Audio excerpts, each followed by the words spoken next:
There we go. Can you hear me? I can hear you just Do you have audio? fine. Good. I have audio. We are I can hear you too. awesome. Good morning. You got your coffee? How are you? I'm great. How are you doing? Where would I ever be where I didn't have coffee with me? Like there's no place on earth. Hang on. I got to get my coffee. I set it down as I was positioning my flowers behind me.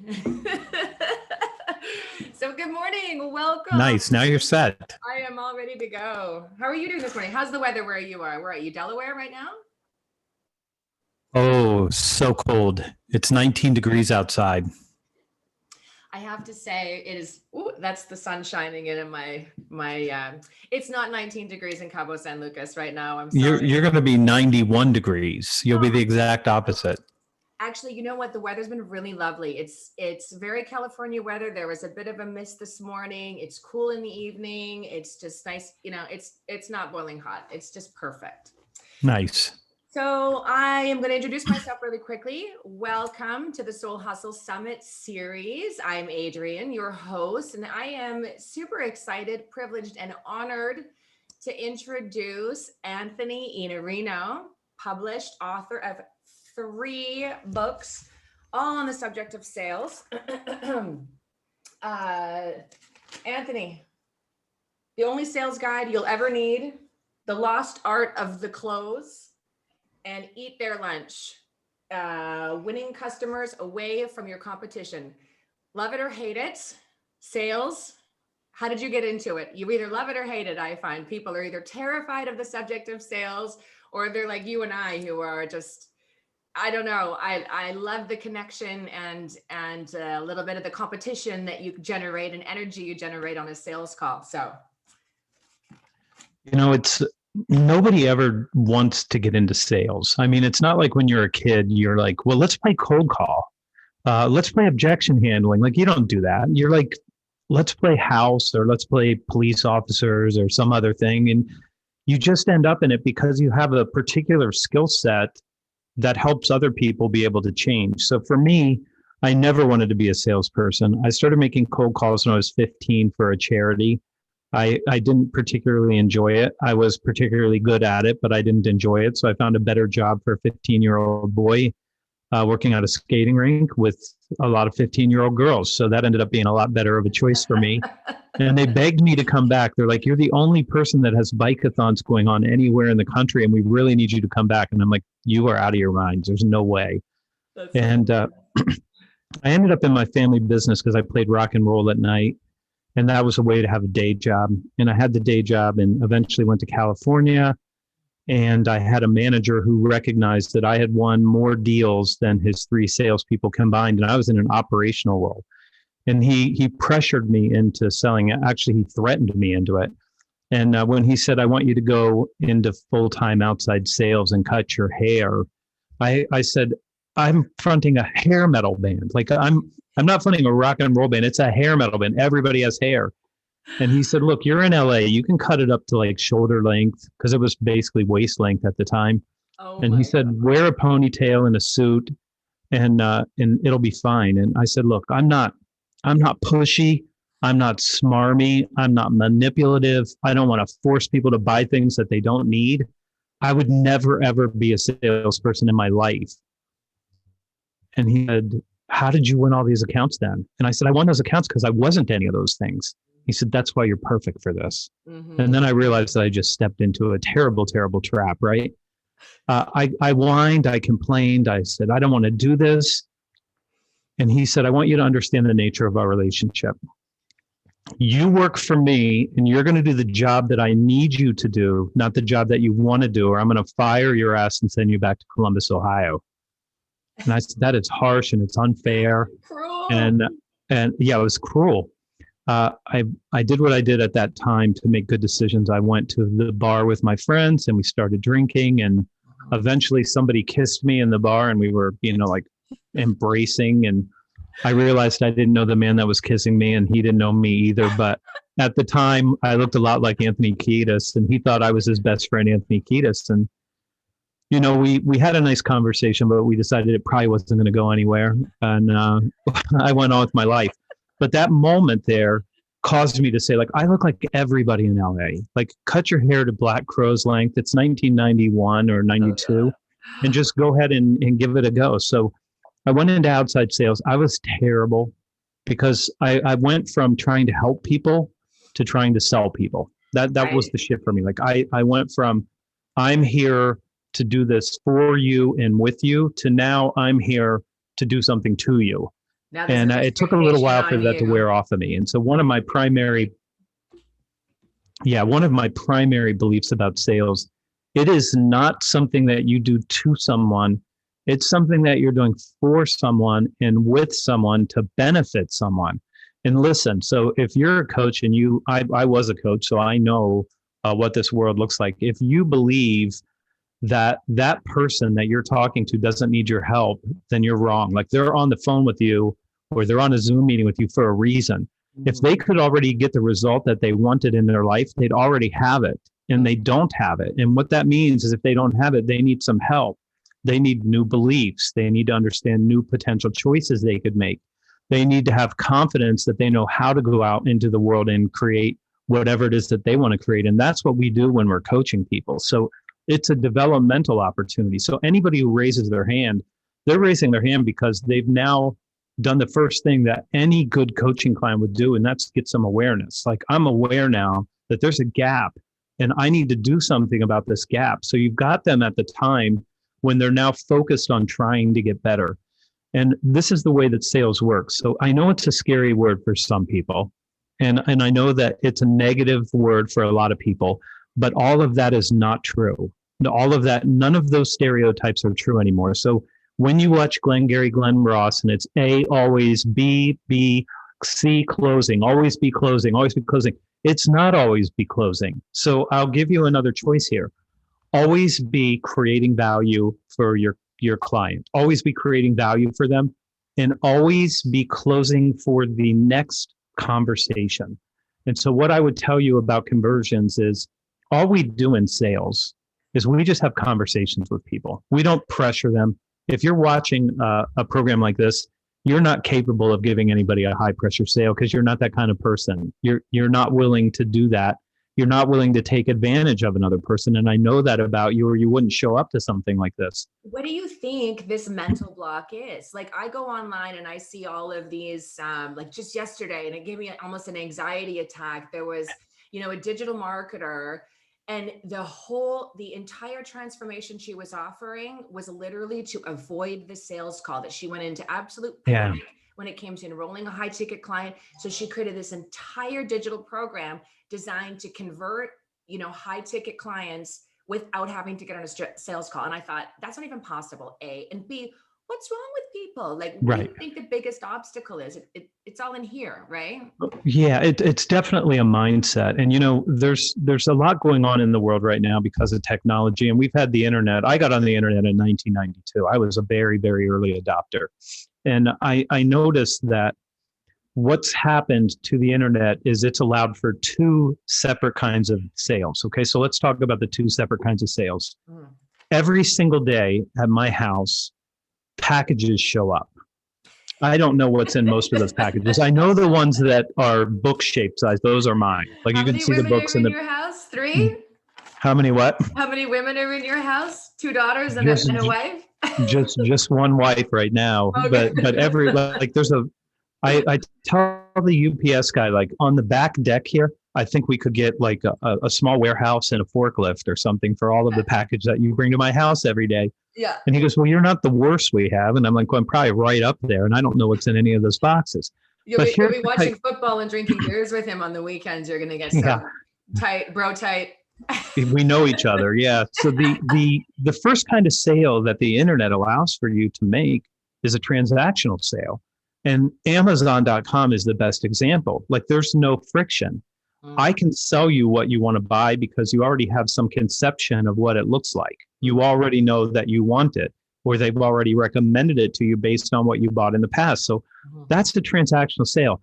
Amazon doesn't want to talk to you, and you don't want to talk to Amazon. You're like, send me my razor blades and send me my deodorant and send me these books I want. And Amazon's like, fine, we never have to talk to each other. Right. That's right. Like, whatever you want, we got. Okay, so that's the first kind of sale. Your friend there, the digital marketer, doesn't understand that when someone is trying to buy a high ticket product or a relationship with a coach, it's not a transactional sale, it's a relational sale. Okay, so this means I need to know and trust you, and I need to understand how you're going to help me. And I need to have you walk me through the decision making process, because it's not as easy as ordering a $14 book and having it shipped to you. We're making a different decision at a much higher price point. And when you're making a higher decision or a bigger decision at a higher price point, you have to take care of your prospective client. So what I thought I would share with you is a way to think about how you convert a prospect into a paying client, and one that will stay with you and complete their program, number one. And number two, who will tell other people, you should go and talk to my coach, because my coach is the best and they will give you the greatest help and help you get the results that you want, because I had this experience with them. Okay, so now where does the experience start? It starts from the first communication. And so your friend's first communication is, I don't want to know you. I don't want to know anything about you. I don't want to see your face. Just give me your money. Yeah. And so people are like, whoa, that's a little fast for me. Like I'm going to give you $2,997 and you don't even want to talk to me. Okay, so how's our relationship going to go? 15,000. It's like 15,000, then it's a whole different story. Yeah. And we have programs that we provide to people that cost $140,000. Think they want to do that without talking to the person who's going to deliver the program? Probably not. So they're gonna say no to this because you didn't give them an experience. So if it's okay, I'd like to share one slide, and I'll just share one slide, and I'll give you sort of a story about how you convert someone. So let me just pop up here. You're on my giant TV in front of me, so I'm talking into a camera. So I've got you like on full screen, and I'm going to lose you for a second. Oh, you got to give me permission to share. Oh, hang on a second. How do I do that again? I have to go into more. Oh, I can never. I'm going to make you the host for a second, Anthony, because. Oh, don't worry about it. I'll just walk you through. So let me just tell you that there's generally 10 commitments that we talk about, and I'm going to walk you through each one of them from a coaching conversion perspective. So I've done this work with B2C. I've done it with B2B. I've done it with individuals, and I've done it with 1,250 sales reps in a $7 billion company. This is the structure for you to think about this. And I'll ask you, if you're watching this, to take notes, because this will really help you. But you can always. Am I going to have to pay for the consulting fee for this? Because I feel like I'm about to get some gold nuggets here. Well, you are, and our invoicing company's already sent you an invoice. So just hang on. It'll be in Cabo before we're done with this call. So let me just tell you how this works. The first commitment that you need to get from a prospect that wants coaching from you is the commitment for time. And so what you want to do is you want to ask them to have some sort of a meeting. And that might be a Zoom meeting, it might be a phone call, depending on what your model looks like. But you want to have some dialogue with them, because they're trying to decide, is this the kind of person that I can work with? And you're doing the same thing. You're looking at them going like, is this the kind of person I can serve? Can I help this one? Is it the kind of problems that I'm good at, or do they need to go to one of my friends that could do a different job for them than the job that I would do? Okay, so that first meeting, so we get the commitment for time, and then we have to ask people this question: would it be okay if I asked you some questions so we could explore what kind of result you need, what kind of timeline you're on, and what kind of investment are you willing to make in the way of time and energy pursuing that new result? So we call this, the first one's the commitment for time. The second one is the commitment to explore. Okay, so this means we're just going to talk to each other and find out, is it a good match for us? Is this the kind of thing that's going to help you? Are you willing to commit to these kinds of things to get this result? So that's a first conversation. That conversation switches to the third part of the conversion formula here, and that is the commitment to change. So I have to say something like, does it make sense for you to invest the time and the money in doing this right now? And are you in a position where, if we go into this coaching relationship together, that you can attend our meetings and that you can do the work in between? And will you actually be willing and able to execute this? Now, the reason we ask about the commitment to change is because if we don't, we can have a whole bunch of conversations. We can spend a whole lot of time with somebody who's like, you know what, I don't have the money right now. Okay, good. Well, I'm happy to help you with this free thing that we do. But when you're ready, we can help you get into a program, whether it's a $29.97 or $15,000, whatever it is for us. So I'm just checking that. And what happens when people lose deals? It's because they didn't want to ask the question, do you have the money? Do you have the time? Are you going to execute this if we do it together? And when you ask, sometimes they're like, I don't think I can do it right now. When is it going to make sense for you to do this? Is this a problem that you need to solve now, or can you live with it? I got to check and see. And if they say, well, I really shouldn't be living with this, it's terrible for me, then say, well, let's figure out how you get the money, because I think I should help you get through this thing, whatever it is that they're going through. Okay, so this is 3. I've given you 3 conversations to have. The first one, you have to get time. The second one, you have to help them explore this. And then you have to ask them, does it make sense for us to move forward together? If they say, yes, it does, I'm interested in this program. Okay, good. Now we're going to have the commitment to collaborate. This is one that most people in coaching don't understand, this part of the conversion. You're going to have to tell me what you need, and I'm going to have to tell you what we can deliver. And we have to work on, how is this relationship going to work for both of us? Like, what is it going to look like? So some of what I'm going to do is say, like, how much interaction do you need? How much email support might you need? Whatever these things are that you're going to do, what's the solution going to look like for them? And here's what happens. It's either your solution, or it's my solution, or it's our solution. Okay, those are the choices. You win when it's our solution, where you've told me what you need, I've told you how I deliver it, and you're like, that's perfect. That's exactly what I need. Now we know. And so now we can move forward. And I'll give you one more commitment, then I'll pause. So I'm just not the only one talking on here, but give me one more. If the person is married, if they're in a business and the business is paying for this, then we have to talk about consensus. So we have to say, are the other people in your life supportive of this? And are we going to be able to get them to agree that this is the right time for you to make this investment? Or do we need to bring them onto a conversation and make sure that we take care of them too? Now, you can get different answers here. My husband doesn't really love that I'm doing this. Okay. Dog needs braces. That's my favorite one. The dog always needs braces. You know what? I actually have a dog that needs braces. She was my cancer dog, and her teeth are totally messed up after 3 surgeries, but we've saved her life twice. Oh, bless. And she's in medical bills worth about $25,000. So, but she still doesn't have braces. I had a pug, and the first thing the vet said was, I hope you have a trust fund. And I was like,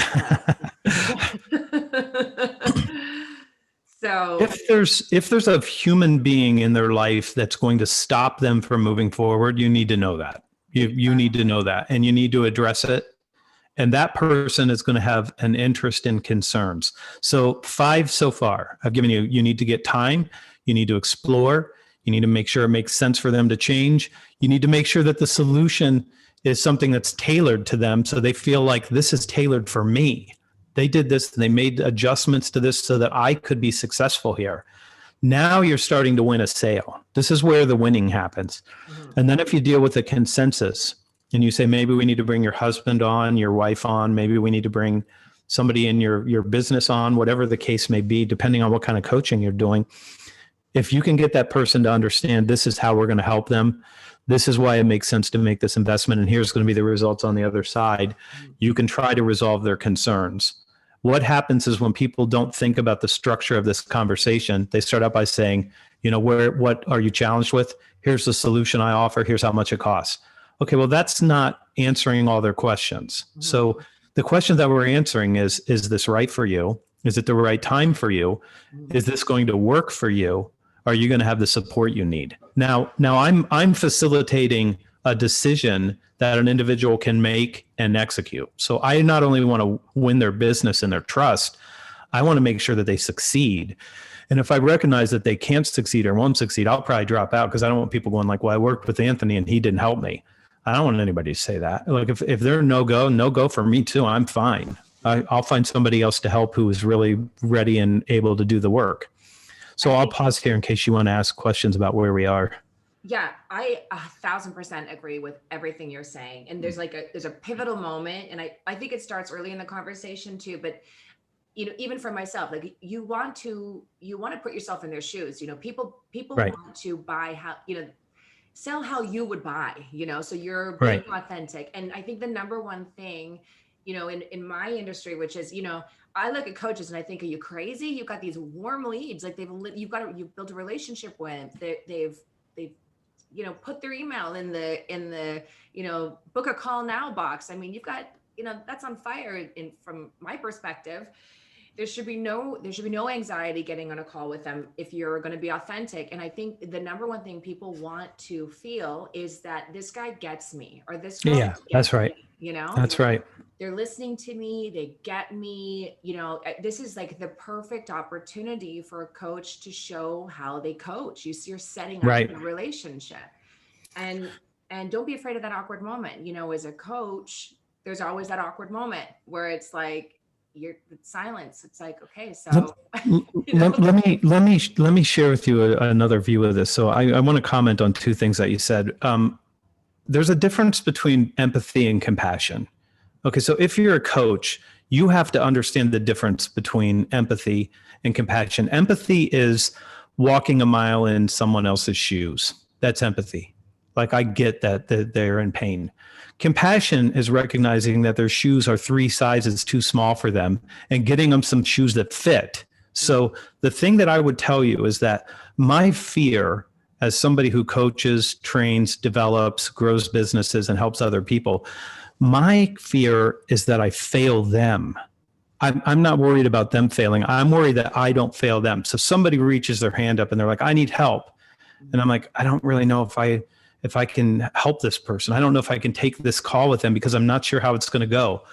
Don't fear that. It's going to go fine. I mean, it's going to go fine. You can have a sales conversation just following the structure and saying, let's talk about what it might look like for you. Let's talk about how we might need to tailor it for you. Let's talk about the people that are going to be involved.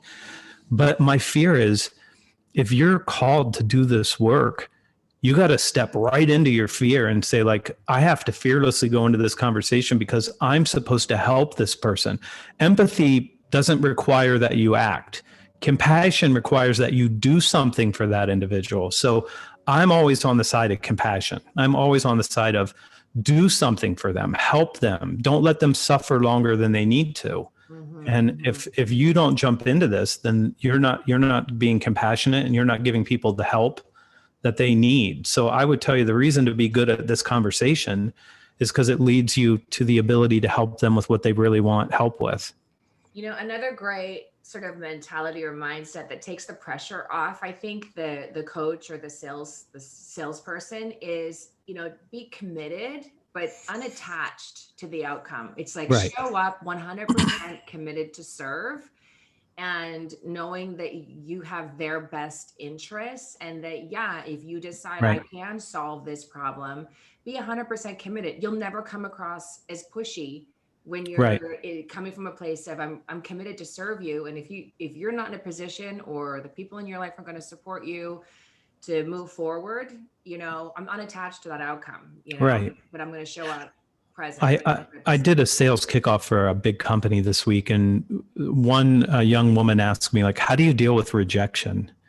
And I'm like, you're not being rejected. I had a girlfriend when I was 17, and she said, I'm breaking up with you and I want you to know why.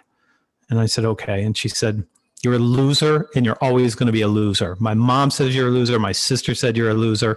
I want nothing to do with you. That's rejection. Okay. But when somebody says, this isn't right for me right now, you are not being rejected. It just means that it's not the right time for them and that you'll have another conversation in the future. So you're not, like, literally, when somebody tells you, I'm not rejecting the idea of a boyfriend, I'm objecting the idea of you as a boyfriend. Okay, now it's a little personal, right? So you start to realize that this has nothing to do with you. It has everything to do with them.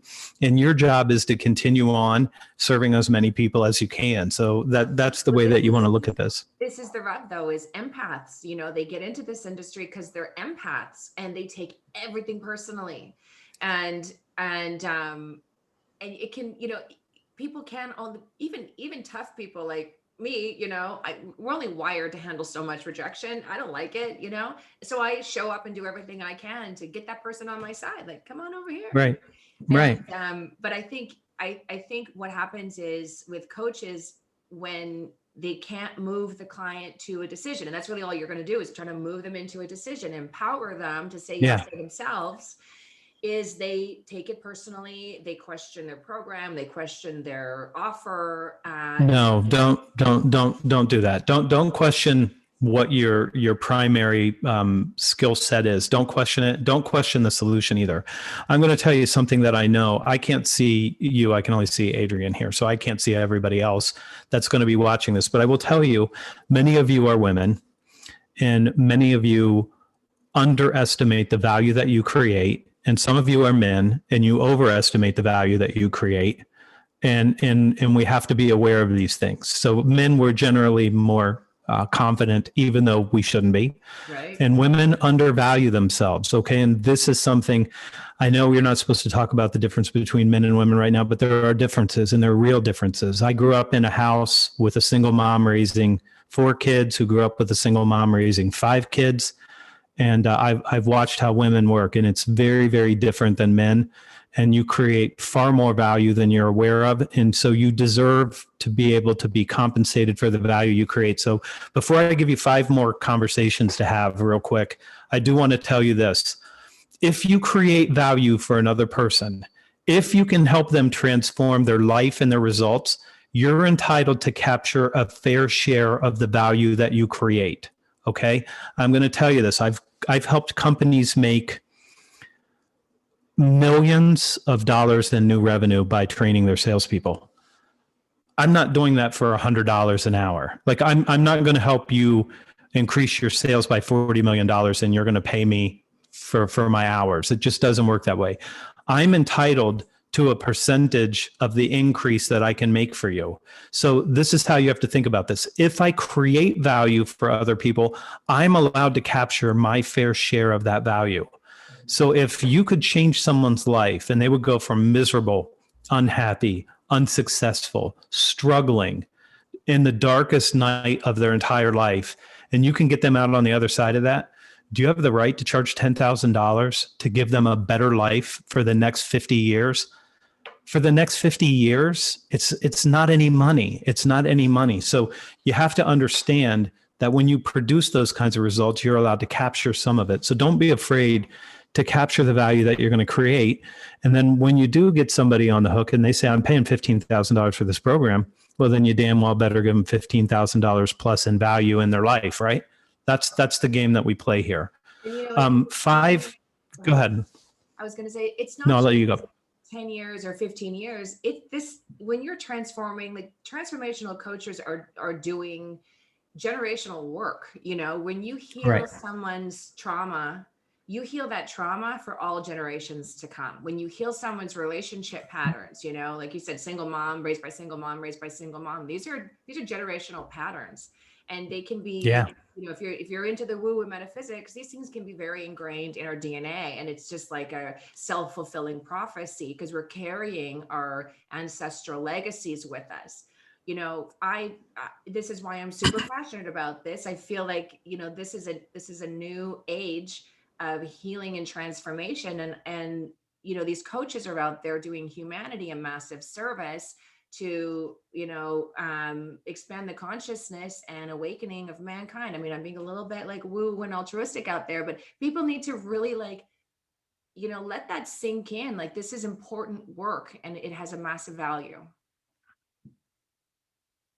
Yeah, and just in case anybody wonders about, like, why is this guy who's known in the sales world talking about this? Because I'm one of those people. So I'm a person that helps people transform, and every day I get letters from people about how not just the work that I've done with them in business, but as human beings has changed their lives. I study with 2 Zen masters.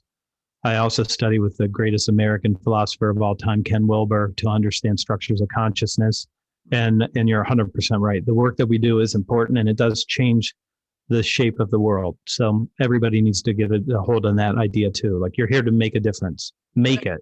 It's a short time you got, so make the difference. That was something I didn't know about you. So I'm super glad that you shared that. Thank you. Awesome. Okay, couple more commitments. So there's 5 more. I'm going to go through them relatively quick for you. So the first one is you have to talk about money. Okay, so you have to be able to talk about the investment that you're asking them to make, not the price. I'm not asking you to talk about the price. I'm talking about the investment that they're making in themselves. So a lot of times people who don't value themselves don't believe that they should pay a lot of money for something because they don't trust themselves. Okay, so your job is to help have a conversation about this, to say, Adrian, the investment is $15,000. It's a full year program. And before you commit to this, I want to walk you through what we do to make sure that you get the results that you want and the investment of time and money that we're putting into this program for you. So I'm going to justify what it is that I'm asking for, and I'm going to tell them what this number is. You do not have to fear the number. And so don't say like, well, Adrian, it's $997, but I could do it for less. Don't say that. Like you said, like, it's $10,000, but I don't really believe it's $10,000. Like, I'll take 8,000 if you give me that. You can't do that. So you have to be confident in the investment, and then you'll have to be able to explain to them the investment that you're making is in you. And because you're making this large investment for you, I'm going to give you a large amount of my time and my energy and my focus to get you the result that you want. And so you have to make sure that they understand that. No matter what you do, once you have this conversation, you want to review the whole solution with them. So you've already done that. You've collaborated with them. You've tailored it. Now you want to go back and say, so here's how the program's going to work. I want to make sure that we're correct on this and that it's going to serve you. And then you're going to get the most difficult part of the conversation. And it's going to sound to you like an objection, but it's not an objection. It's a concern. So people are concerned. Is it really going to work? Are you really going to be there for me? Is this going to help me transform my life? Am I going to be happier that I did this at the other side of this thing? Is it going to make me who I think I should be? So they're asking themselves these questions. Your job is to elicit their concerns. So I'm going to say, Adrian, I'd love to get you started, but before we do, I want to address any concerns or anything that would cause you not to be 100% committed to this process. So is there anything else that we need to talk about before you could move forward and successfully, go through this process with us? And I'm asking the question because I don't want Adrian sitting there and she's going like, no, everything sounds good. Yeah, no, why don't you just send me something and I'll look at it over the weekend. Like, that whole thing is just like I'm concerned, but I don't want to tell you I'm concerned, because if I tell you that I'm concerned, then you might start to argue with me about it and tell me I shouldn't be concerned. And I don't know how the conversation is going to go. So you're going to say something that sounds like this. It's my job to make sure that you're 100% confident and that you're absolutely committed to this, and that I'm going to be absolutely committed to helping you. So whatever concern you have, no matter how large or how small, share it with me. And if we can resolve it, we'll both know that and we'll move forward. And if there's something else you still need, or there's another conversation, I'm happy to make sure we make time for that. Now, see, that's sales language. Does that sound like I was harsh and like I'm pushy? Did it make you feel like, oh my gosh, this guy's threatening me? Like, of course not. It doesn't sound like that. I'm serving you. If you're concerned, who's the one who's supposed to know how to resolve that concern? That's me, right? I'm supposed to do that. Mm-hmm. So if it's my job to do that, I need to know that it's my job. And I have to know that you're going to have some concerns and that we can talk them through. Once you get through the commitment to resolve concerns, then you can just say, Adrian, I'd love to put this in place for you. And I'd love to ask you to fill out this document and so give me the DocuSign, and we'll process your credit card and we'll get you started on the following Tuesday, like whatever it is for you. Mm-hmm. And then just ask for the business. Can I go ahead and put this in place for you? Don't hedge. Don't go like, well, I know it's a lot of money and I know it's a big decision for you. You already covered all this. You've had this conversation with them. So all you have to say is, can I put this in place for you? That's not a hard closer language. It's not like, Adrian, listen, you're not where you want to be. You're not who you're supposed to be. And I'm not leaving this conversation without you signing this contract, because I refuse to let you be less than you can be. So fill it out and let's get started. See, that would be my You, approach. you can't do that. Like you can't do that because you scare people to death, right? They're like, oh my gosh, I'm being robbed. I don't want to be robbed at gunpoint by a hostile person. You can have conviction. Like if you've earned the right, if you've built that relationship, you can say like let's get going. Like let's start solving your problem. Yeah, right. In the form. Like I'm excited to get moving. I'm excited to be working with you. That's right. You're gonna love the transformation you see in your life. Like it's okay to be convicted, and it's about leadership. You should be convicted. You're leading them, it's all That's right. leadership. It's all up here. And then the last thing that we have one more commitment if you're tracking these, and that is the commitment to execute. So this is a hard one. Like I signed up for this program. I really intended to do it and I'm off track. Well, whose job is it to get you back on track? That's you. You got to do that. So you've got to reach out and say, listen, you've missed a call. You missed an assignment. It's not the end of the world, but I don't want you to get off track because I care about you and I care about the result that you want. So let's go back and revisit this and make sure that we're giving you enough time. And let's make sure that you've got the resources that you need because I want to make sure you succeed here. Is that okay? Mm-hmm. Mm-hmm. That's it. So that's it. But I can't let them fail because they paid. So that means I've got to go make sure that they're making the changes that they need to make and that they're doing the work so that they can improve themselves and so they can be successful in the way that we promised to help them. So that's it. It's 10 commitments. And you're going to do this in one conversation. You're going to have one long conversation with them that answers all of their questions. And remember, what you're doing when you're selling is you're serving that person. And what they need you to help them with is, I know I need this result, but I need somebody to help me make a good decision here. Mm. So because I do this for a living, I can help you make a good decision because I know how to have this conversation. And I think you do too intuitively. Most of you probably understand what the person's needs are and what they're going to struggle with. And so you set up this conversation, and this is a conversion plan for you. So get time, help them explore change, ask them if it makes sense to change, tailor the solution for them in some way, build consensus if they need somebody else to say yes with them, talk about the money, make sure that they review the solution and they understand how it works, ask them for their concerns, ask them for their business, and then go and do your very best to help them do the work so they can execute this and get the results that they need. And that's what you would do if you wanted to really convert people. So don't be like our digital marketer friend at the beginning of this conversation. Right? Don't say like, I love humans, I just don't want to touch any of them. Like they're too messy. I was like, is this really how people are doing it? Is this like, this could put me out of a job? No. Probably not. Like, what?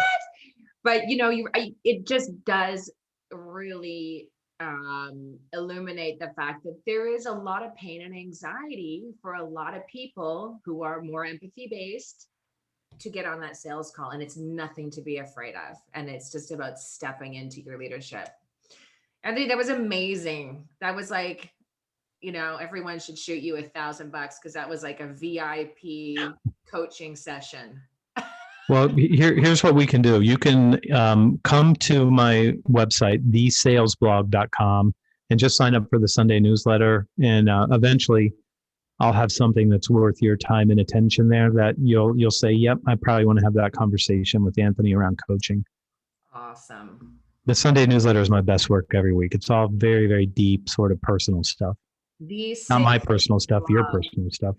Right? Yeah, the sales blog. That's right. Sales blog. Okay. I'll make sure I make that available on the replay in the notes. Awesome. Well, thank you so much for taking the time. I know you're a busy international speaker, world stage kind of guy. To come and spend half an hour, 40 minutes with us has been amazing and just a huge learning experience, I think, for everybody who's going to get to watch this. So we will. So thank you for letting me share this because I care about this community and I always have. And the second thing I'll say is that I'll just tell you what I tell everybody, like go and do good work. It's more important now than ever that we go out and do the best work we can to help other people. It's a very tough time. We're going to get through it, but a lot of people are suffering right now.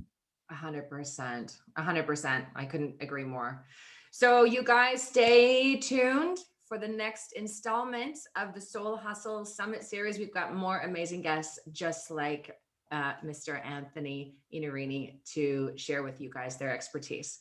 So we're going to sign out.